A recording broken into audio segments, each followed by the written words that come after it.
Welcome to the Practice Podcast, conversations probing the nature of practice. I'm your host, Dave Fearon.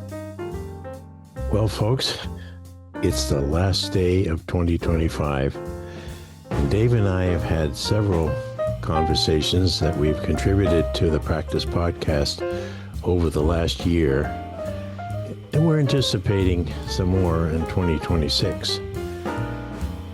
But we thought we'd pause right now, do a little bit of reflecting on what we hope to be bringing across, and then maybe we could cook up something to preview for the coming year before this brief recording. Dave, I know you've summarized in the last wonderful set of files that enaction has several dimensions, which if you get into the center of your thought, you begin to pick up on different levels or combined levels of what it means when social inaction is in action. Before we start in the conversation, bring social inaction back in front of us with your thoughts. Well, the core idea is a way of understanding communication as something that is at its can be understood as empirically as possible, meaning observable in a radical way. If we started just from what you can hear and see me do and what I can hear and see you do, that gives a basis of a starting point from which you can look closely at how it's done, come up with some essentially somewhat almost a philosophy of a philosophical approach to what can be known, kind of the empiricism idea, but not then assuming that everything that is to be known is only in the empirical, but that there's a very interesting fact about human beings. We probably don't read each other's minds, and therefore each of us has to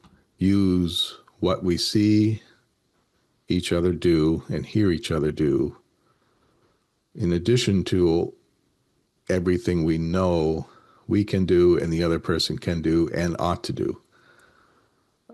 And with both of these together, we find ourselves able to converse once we've learned it as children. And from that, you can look at the organization of how that's done, and understanding some of those principles seems to work well as a correspondence to what must at least be done by cognition, by the brain, but also how language itself has been set up, how what is social and social relationships are set up, how all of those have to be organized such that these moments of conversation are possible. And with that focus point, then you can perhaps start from there and build out in that kind of a light cone notion of inward and outward to the mind, body, an experience of conscious self, and then outward into the social relationship, society, culture, the historical basis of languaging and human group life and organizations. So, and why we've called this practice is it's not an abstract thing. It's only done through action and practice and while you're engaged in it. And what we see in things like writing and and more stable signs of culture, buildings, right? Pieces of paper, the very set of words and meanings of words that we have available to us are kind of more either static or slower changing artifacts of what we're doing right now, which is the capacity to have talk and interaction. And from there, I go into the definition of an action, which I do every time. I'll do it one more time. And I use that term from the dictionary meanings, which can be kind of paraphrased into three parts. First, the performance, the doing, the speaking, the gestures, the facial expressions, the sounds of the voice being done when, right now, in the moment. And in the way it's done, kind of carves out what I call a domain, enacting the domain of the social. And it is social because it takes two or more people to do it, although you can also apply the same thing to thinking to yourself verbally or even with images. And then so you have performance, a domain brought forth, and then you also have the sense of enacting, almost like enacting a law, enacting a what is essentially the common agreement or common understanding, and being able to warrant in not just the experience of understanding, but what it took to get that understanding. So what people ought to do, even down to saying a word that they expect the other person to understand. And your ability to understand me is warranted in my continuing to do things as expected, starting from this very basic level. And if then you see something that's accountable. What did I'm no longer speaking sensibly. You're warranting your understanding in what I do, and you can call me to account for what just happened. And half the time it's like Zoom is glitched and we could both account for it by that. But if I just am talking gibberish, then you get a little worried. Yeah. So it's achievement, a practice of achievement in these three senses of inaction, always with that focus on the now and what's being done. Oh, I like that idea of it being an achievement when two people, in particular in this instance in conversation, work through, maybe they start with a question, an observation, and work through by exchanges of ideas and in talk to a point where there's agreement, do you think? At least agreement to do what? To go forward and act. Mm-hmm. Because all about practice since the beginning of my paying attention to this has occurred in the moment of action. Mm-hmm. We think, so what? So what if that's what conversation helps us to work together toward a common agreement, like an objective or goal or a next step? Mm-hmm. So what? Why is that possibly important to us as humans to know this and to see it in happening? I think when you start looking at other fields of research that, especially within linguistics or cognitive science, but even extending into neuroscience or biology or even beyond, you find that people don't have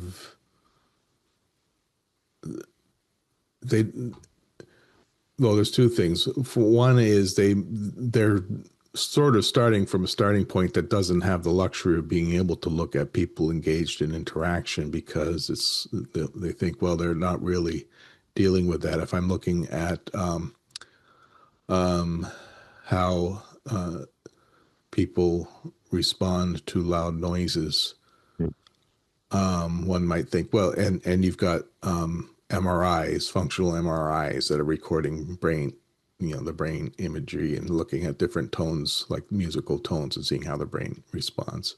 Mm-hmm. They'll think, well, okay, we're looking at what we're really studying is a representation of how this is done via this imaging device, which creates a recording of parts of the brain flashing over time, and you might see sequences, and you might see some parts of the brain and some and other parts of the brain. Mm-hmm. But the theoretical point of view is that, okay, we've done all this work by putting people into these devices and having an interaction with them to play the sounds and see what happens to their brains. But the science is done on the representation, what we could call the representation of that past event.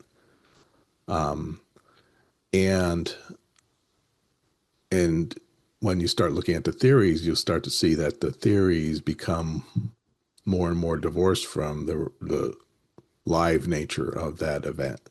Right. It kind of has to happen, but sometimes if you look more and more at the theories themselves, you see, well, maybe they've kind of logically disconnected themselves even with the possibility of working the way back to these live events and what's the brain doing now versus saying, well, this brain, this set of neurons acts like a computer, like a computer program with a category that when it occurs in the right, basically mathematically representational set of events occur, then one could say there's this, one has experienced the tone of the note, the G major 7 or something chord or something like that if they were given music.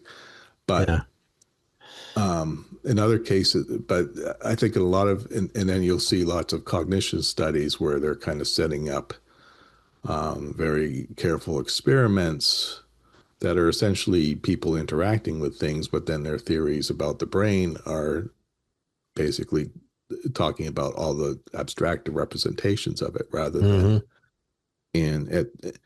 and at some point they lose track of what is it to have happened in real time in the first place, and do we still have a theory that allows for this reality to occur? And so what I'm trying to do is see how much more we can do by looking at moment to moment conversation and people Right. engaged in it and developing their own organization, developing basically each person in the conversations, developing their own representation of the world and trying to make it work with each other. Yes. And that's how this social domain works. And you can do a lot of core, basic theory just from that starting point, rather than working yourself into a box by abstracting yourself away from those moments by setting up an elaborate experiment. Mm-hmm. Yeah. It seems that to me that when we talk about theory these days, we think of them as history. Mm-hmm. Someone at some point explicated or put out there for more permanent consideration a statement or a whole set of statements and conclusions. And it's achieved the status of a theory in whatever society it arises. Could be a whim or a gesture, but if it seems to work when people learn it and put it into action, we say, "Oh, that was a good theory." Mm-hmm. But what if that history called a theory was passé even moments after it finally got published? Yeah. And in the meantime, which is what we've looked at for all of these sessions, is the moment. Right now, we're having that moment. Right. And within that moment, in a way, we're theorizing, Mm-hmm. trying out different possibilities, trying different words to represent what we really mean. Mm-hmm. And it's a creative moment. It's We're not Yeah. reading a script because Right. I don't know what you're going to say next, and you don't know what I'm going to say next. And to me, that's the excitement of it. So I'm looking at the practitioner out there who may be listening to this and saying, have you thought about yourself and another in a moment of conversation that succeeded in how succeeded in you've agreed on something and you've taken some action and good results occur because practice, as we've written about it and talked about it for a long time, is about results. We anticipate a better state of affairs. However, negotiating a meal or negotiating a peace settlement, it's still trying to reach some results. And the only way we can get to those results is to take action. You do this, I do this, together we achieve the result. And again, the question to the practitioner is, are you just sort of skimming past those moments of conversation where you're negotiating these changes as a leader, for example? Mm-hmm. And just saying, look, here's the result, but being somewhat unaware of how you got there. And I think our answer is you got there because you were effectively conversing to create a social level of action, Mm-hmm. meaning two or more, even a group, are going to know what to do. Mm-hmm. Mm-hmm. Uh, so, what's your response to that? To the so what to a practitioner regarding the importance of conversation? Yeah, and it is a challenging. So what? I mean, what kind of practitioner are we talking about? Someone who's brought in to consult for a company, let's say, or Mm-hmm. you got you got a team that needs to solve a problem faster and better. Faster and Um, better. but and they have their knowledge or their abilities somehow in a series of focus meetings. Let's say they need to innovate some ideas. What can you actually do as a practitioner? Yes. I don't have a great solution to that necessarily because it's challenging because it is literally like listening to yourself talk and interpreting what you're saying at the same moment, plus what everyone else is saying, and adding another layer of consciousness to consciousness itself, which is a pretty Zen thing. Actually, it's the opposite of Zen. Zen is like it would be more like you turn off the inner voice, but now you're like adding two or three more levels of inner voice. So, but we I mean the raw science of like conversation analysis that I learned is like you take a recording and that way you can slow it down and repeat it and transcribe word by word and gestures and sit and think and do something that is obviously outside of that inaction stream, but it's at least looking at it and trying to figure out what people are Right. doing and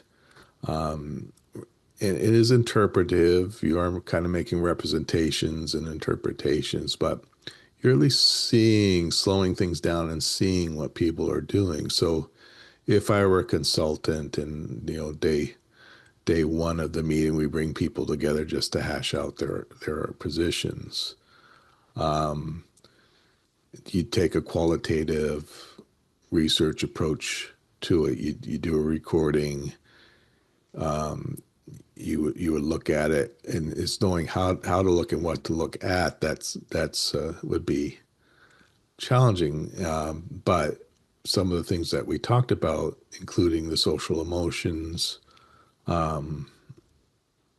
and ways of speaking and ways of framing, the footing of relationships and topics and abilities to work your way into points that other people can understand from where they are. These are all, people skills that Yes. not everyone has, and there's a lot of variety in it. But there may be ways that a practitioner can first kind of almost like the therapy and the therapist analyzing, what their therapeutic clients say. You can point out ways of interacting with people that can be done more efficiently or respectfully, especially things like that. But you could also see like, okay, here was an idea, and what happened to that idea? Can we like take the some roots of an idea and treat it? Okay, let's treat this idea of a possible solution and see and almost treat it like if it were a living thing. Mm-hmm. Introduce it again and see if it's nourished within conversation, and almost see that enacted social domain as though ideas and meanings had a little bit of a life of their own, Yes. and then see how they build as a group. And Yes. there's a, I make the argument that that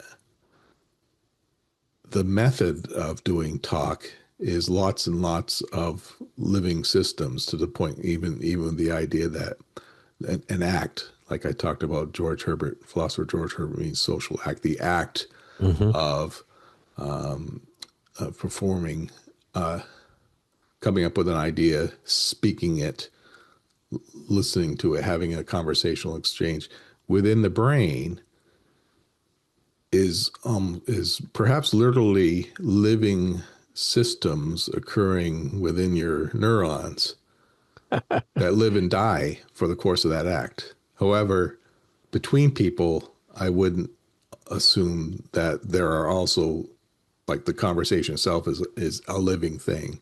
Yes. I think it's better understood as a product of living things doing organizing for each other. That said, you can look at these complex responsive processes with almost like you would as a field researcher looking at animals interacting out in the wilderness, and treating the patterns that way as well, what is it that they're coordinating? What is it that's resonating? What are the details of the gestures and the way they're either displaying or hiding especially their social emotions, that made that moment go forward? And so it's not just that you're trying to then capture this crystallized idea, like the solution that the team needs, but you are trying to kind of cultivate the growing of that solution amongst the behaviors of your team. Yeah. And that's a great image that's at least coming up in my mind. The idea of cultivating an idea, first having it, and that to me is a solo action. One person's going to have the idea, not two at the same moment, the same idea. So it's unique to the relationship at that moment. And now you're risking, in a way, putting that idea forward, particularly in the context of the need to make a change. We can't just keep acting this way. We have to act in a new way. Does anyone have an idea of how to do that? And so there's a pause and there's thinking. Or do you have an idea of what to do if it's just one-on-one? Yeah. There's a pause. One person will say, well, how about? And put that out there. Now, that could die a quick death. Right. If the other person doesn't, what do you say is the word, isn't going to agree to be accountable for that idea. Yeah. Right. So they basically, no way. They don't even have to use the words, do they? Right. Just as we've talked about nonverbal communicating, they can simply not respond as the idea is put out there. Because to nourish it, it takes that response and the next and the next and the next and the next, Mm-hmm. just as we're doing now, Mm-hmm. to give that idea the status of solution. Mm-hmm. And but once there that has happened, we've got a solution for going forward. What happens next? Oh, Got a solution. yeah. What keeps that solution alive too? Exactly. So It's a that lot it of is indeed a solution. yeah. Because let's someone written it down. Have they written it Yeah. down properly? Have Yeah. they you know? Are there tasks that have been laid out that people will sustain? The next time you have a conversation, is that solution going to be the same solution? It's always Yeah. going to be a little different because it's a new conversation. So what can you restore the life of its course? So it is like, again, it seems a whole lot like a living thing, a solution. Yeah.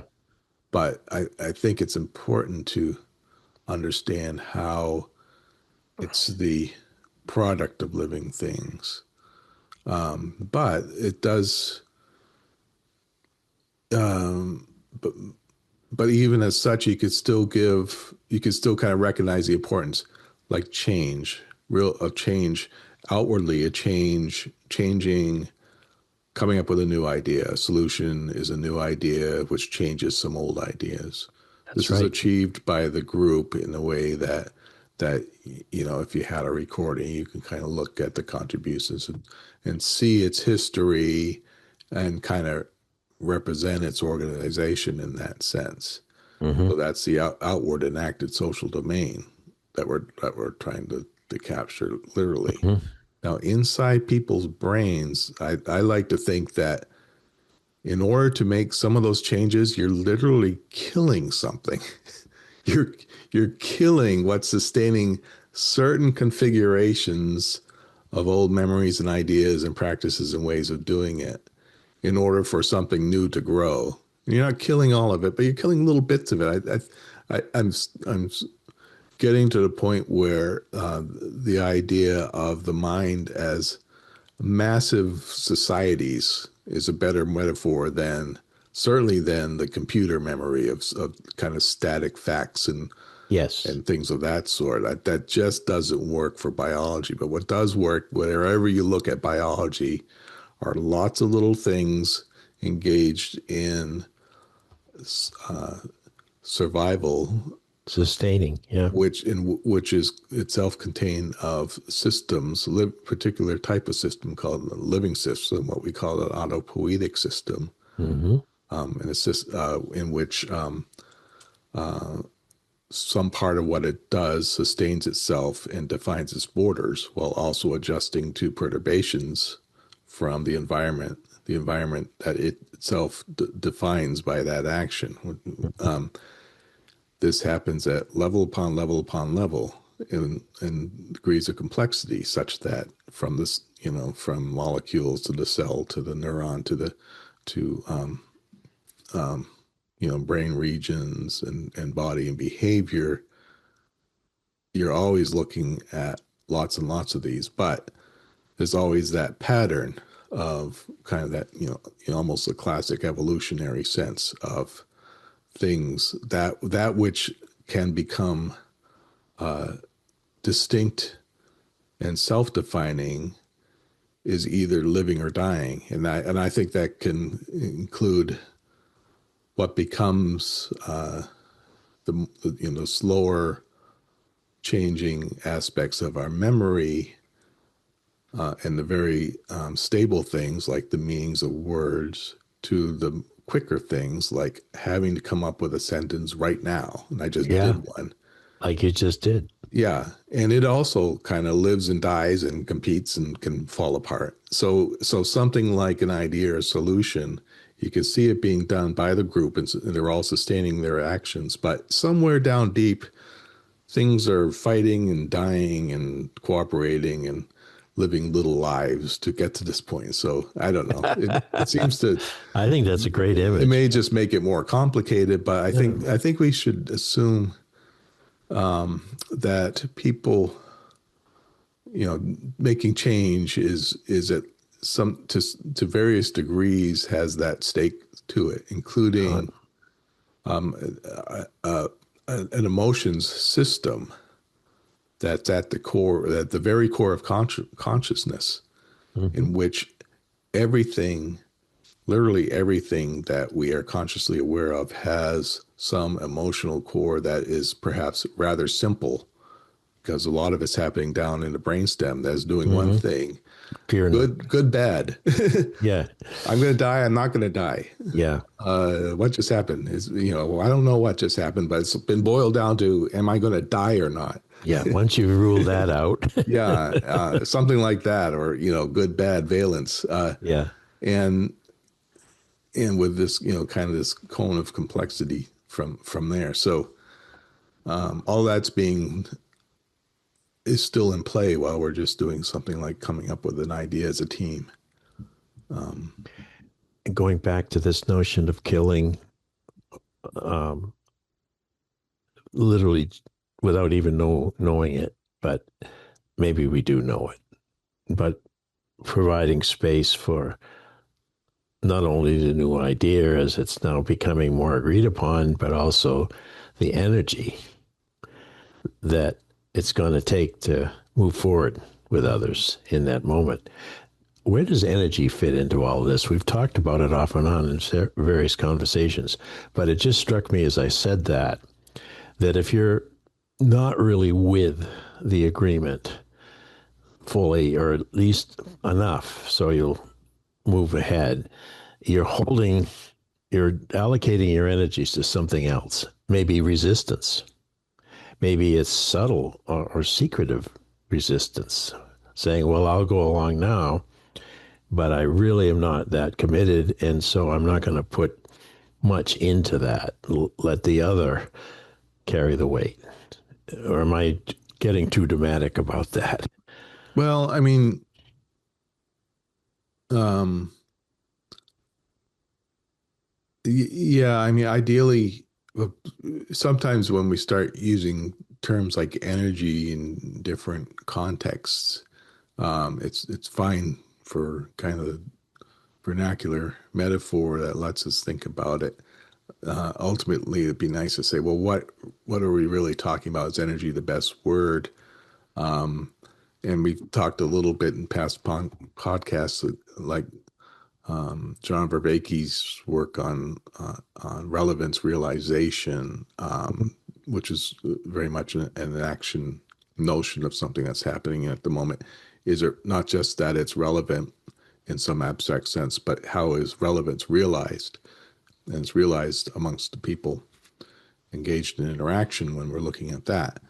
Now, so I I forget the person's name. I need to maybe look into it like a podcast, but I think there's some good theories around some aspects of attention as being kind of a way of expressing attention, and what is attention as kind of what better fits the metaphor of energy from moment to moment, because it seems to be not just that you are conscious of something, but that the attention to it is something that is almost this emergent, flowing, Yes. the eye looking over one's landscape Yes. of mind, and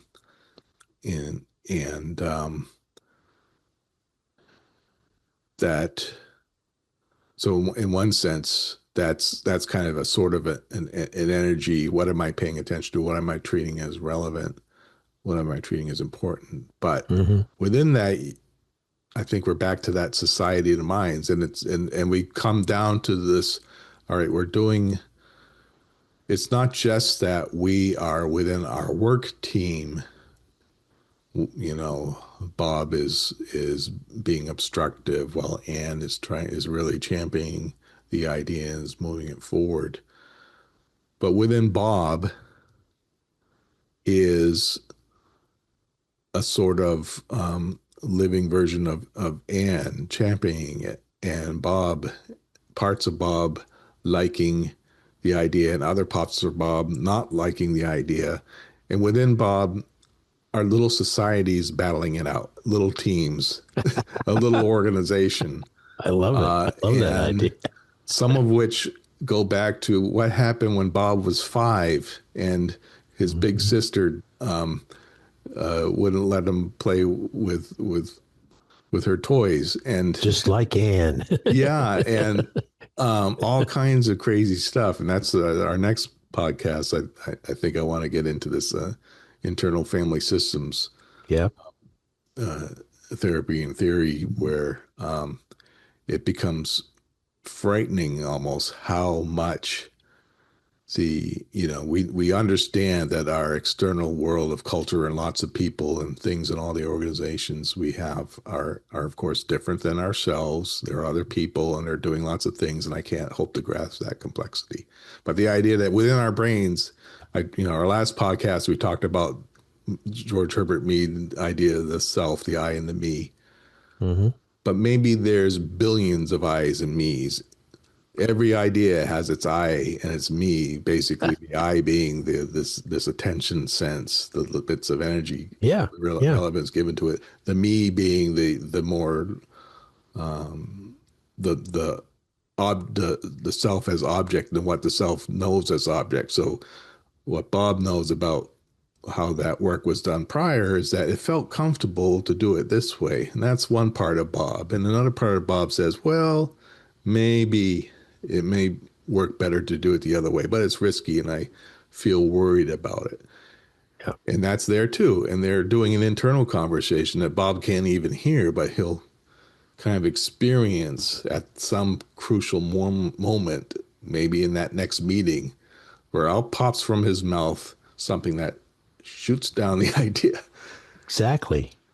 Exactly. Out pops from his mouth. Yeah. It pops into his brain, and if it presents in that little internal world that you're talking about called Bob, a connection to previous moments in his life, Right. even as you say, way back, Yeah. it's going to shape and color how that idea that's in the course of being nurtured Mm-hmm. is likely to call upon him to act differently. To me, that's what's at stake for Bob, Mm-hmm. or to step out altogether and say, no, no, I'm checking out on this one, Yeah. and to preserve Yeah. that me, that this isn't me. You can't drag me into this Right. this future Yep. because we haven't resolved it. Now, to me, that says we need more conversation. We need more conversation. Yeah. But which is true, because what I think that does is it brings, because a lot of those old me's are not quite in tune with what's happening now. No, In this therapy technique, it's like these old childhood traumas or even mild traumas. They're doing things that think you're still 5 years old. They don't, they're acting like the way they did with the 5 years old because they think the rest of the self is 5 years old as well, and that's all there is to their world. So, and there's like, so it's bizarre. We seem to have a sense of being in the immediate time, but some of our ideas are maybe perhaps out of step with the immediate time. So having a conversation is like forcing lots of things into that moment and making it into a real moment in which people have to negotiate things in real time yes, and realize that relevance and make it work and be accountable. And that's where I think when you see people kind of checking out of a conversation and they're going off into their own heads, they in a sense, have literally stepped outside of the time stream, that immediate time stream to an extent, yeah, and let yeah, their old, slower, comfortable understandings of things kind of rule the day. And, hmm and we all see these days everyone's drifts to their phone and then they're gone. yes, I know. Guilty So, is charged. yeah, It yeah. is a drift too. Hmm. You drift in and out.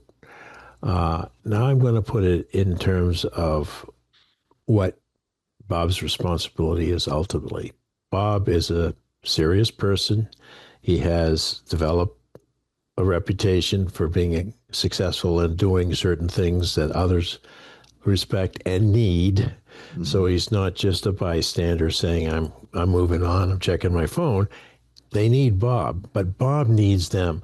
Why? Because Bob still has ambition to become better at whatever is ahead, better and feel better about himself, be able to perform things learn to perform things that he can only imagine he'll have to learn next. But he needs to be there. So whether Bob's a plumber or whether he's a physician with a new kind of surgical practice to implement, we need Bob. And if I were like the person in the group watching this thing happen, knowing that I need Bob and Ann to get the larger job done, I am going to, be patient? Or am I going to force them back into conversation? Or what am I going to do? Because we know both of them don't want to fail at whatever we're talking about. They want to feel success, but they may be consciously or unconsciously mitigating against success to happen. What we talked about in the last podcast, and I encourage everyone to go to find it if I think there was 284. go look again, because we laid out how social emotions work and how they developed and where they came from, and especially the family of what my mentor Thomas Sheff called the shame family, which is a set of, I think we kind of concluded they're composite emotions, not just fear, not just anger, not just grief, not just despair, but something that is almost fairly uniquely human, or at least among the higher primates, that work to balance the quality of social relationships as they are enacted in the way we've been talking about. And what this means is that I think this may be the case, that as I talked about our communities of our mind being like little living entities and people working it out, each one of them fears death. And their existence, threats to their existence at some level, trigger this particular composite set of emotions, in which it's the very social relationship itself that is keeping their sense of self alive. And it's not just, we can get through a conversation and have something go wrong and not literally feel like I am going to die. But somewhere in there's a little bit of a social act that has kind of fallen apart and is almost... It's a loss. It's a loss. And that includes those which have built up skills and practices and core ideas and understandings and meanings and memories through a lifetime or through all their time at work. And so there's and then there's also the immediacy of conversational social interaction, in which there is an immediate social relationship that is both immediate and has its history, almost a living history in this sense. All of which can be threatened, all of which can maybe trigger a little bit of embarrassment. I didn't remember your kid's name, but people don't always do that.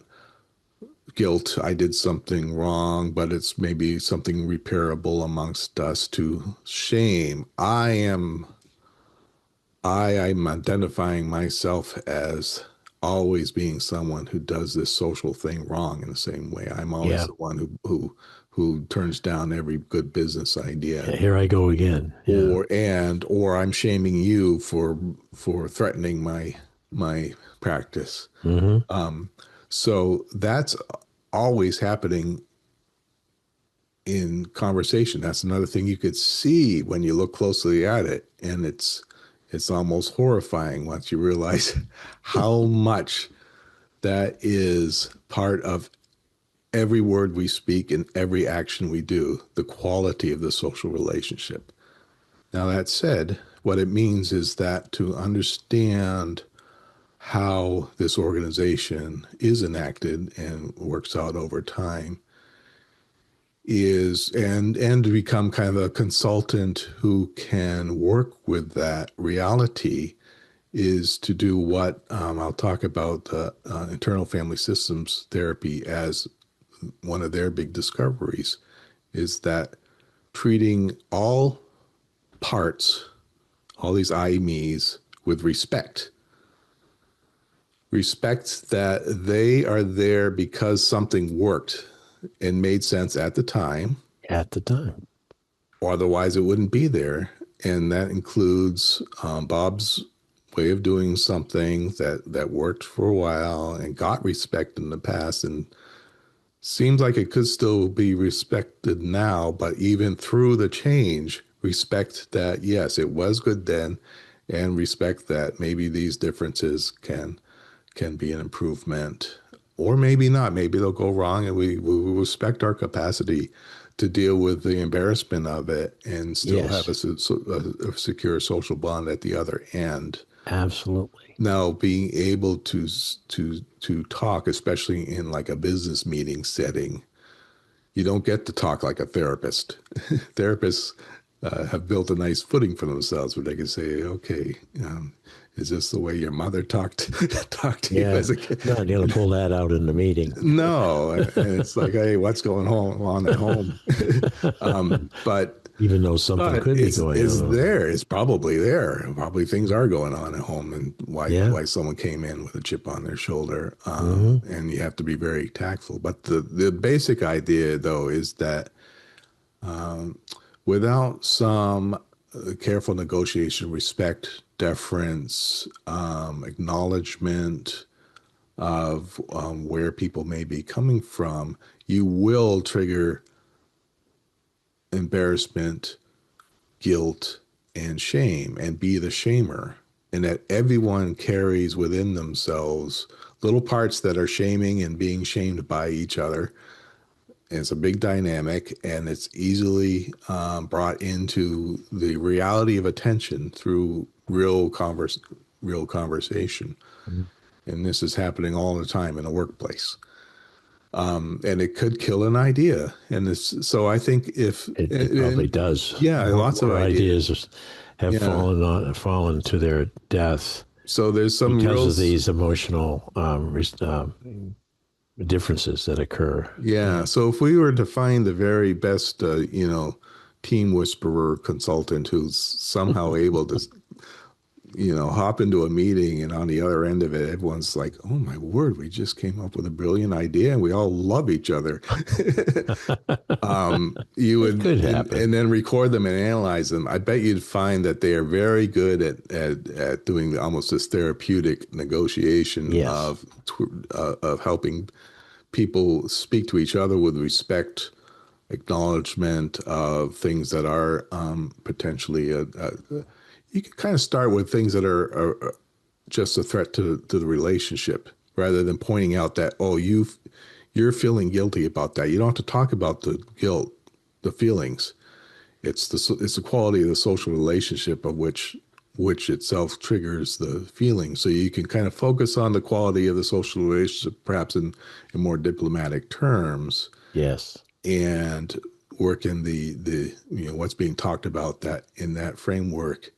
And then as a result, the emotional sensitivity may work itself out as long as people are feeling secure in the relationship as defined immediately within the domain of that conversation, not just, and it can be very specific to that conversation, that there's some way of conveying respect and deference, acknowledgement of people's individual contributions, but also an acknowledgement that we can come up with new ideas without threatening who you are.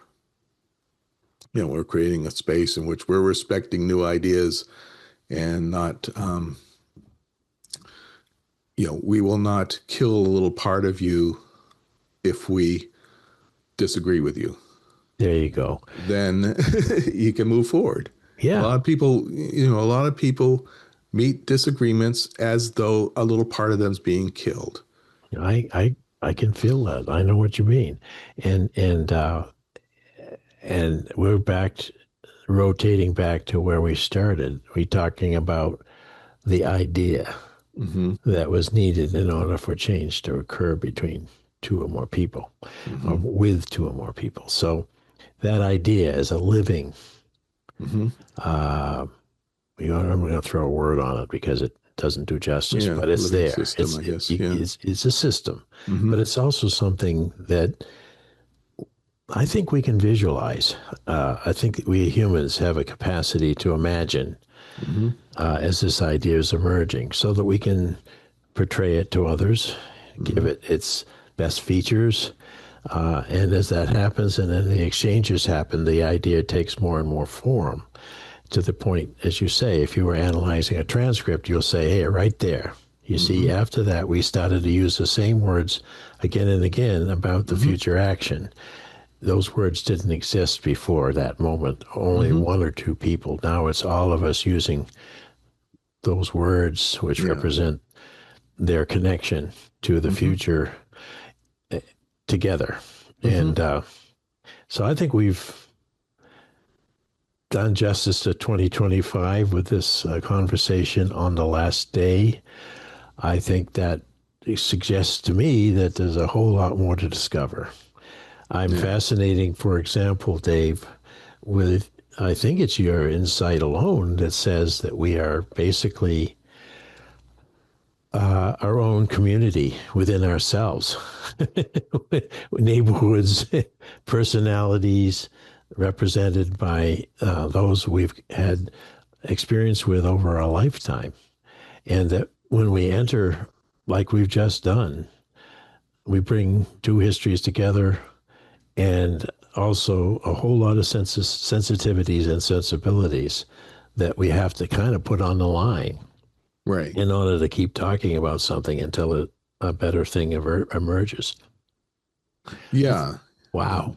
Yeah, I mean, I'm trying to, as a good librarian, cite where the ideas come from, as we've done in the past podcasts. But I think this idea of focusing it into what we can do with these moments of real inaction and practice is what's novel about these conversations. And in those moments, that's when we let loose, if you will, these contained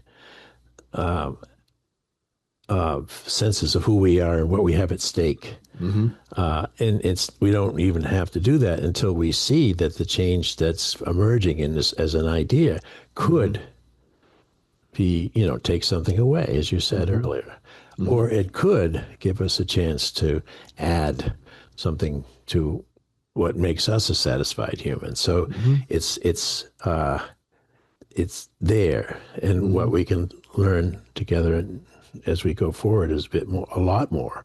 As you say, family systems are involved, other things are involved. We always say, hey, it's inside out. Knowledge is created inside out. But how much about the inside do we really know? Yeah. How much about our own inside is it important for us to know as a practitioner going forward, whatever that practice may be? My conclusion at the end of 2025 is that it's extremely important for us to know ourselves. It's not just a poster on a wall. We have ourselves at stake during every day by virtue with whom we're speaking and what the issue is. So, know thyself. And how do you do it? So maybe we'll talk about that next time.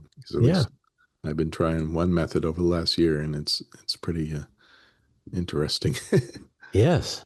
But it's so I can conclude from this year, this is getting close to the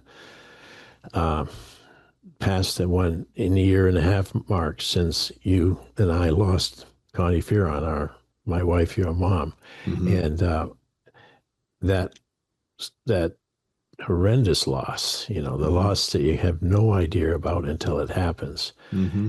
puts the me in a very different position, and also opens up lots of requirements to learn new things Mm-hmm. about ourselves. Yeah. Because we're we're being tested as a solo act, if you will, Right. and we need each other for that too. So, Yeah. and I thank you for your support over the year, Dave, and Mm-hmm. hopefully I've given you some too. Yeah. So, listeners, 2026.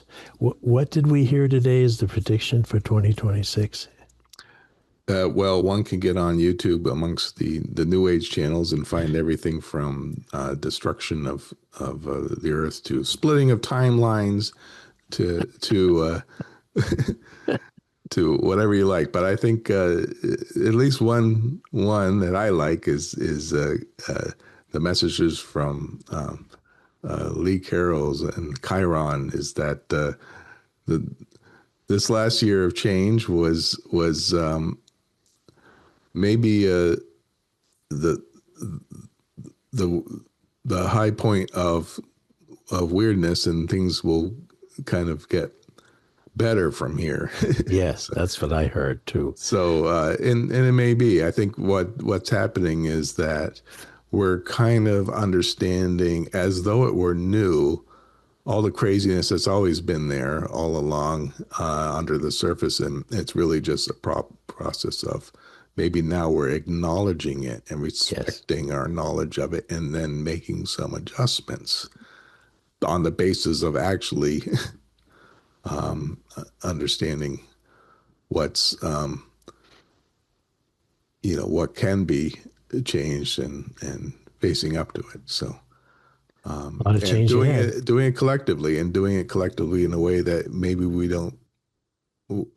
Those much larger societies are enacting their own reality that we can be part of without having to do too much for ourselves beyond just Yeah. recognizing that some old aspects of ourselves may have to retire and merge into something that's a little more new and effective.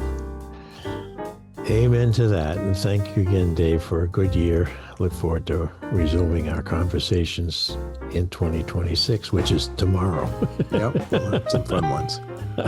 Okay, thank you. Thanks for listening to the Practice Podcast, where we discuss practice with a capital P.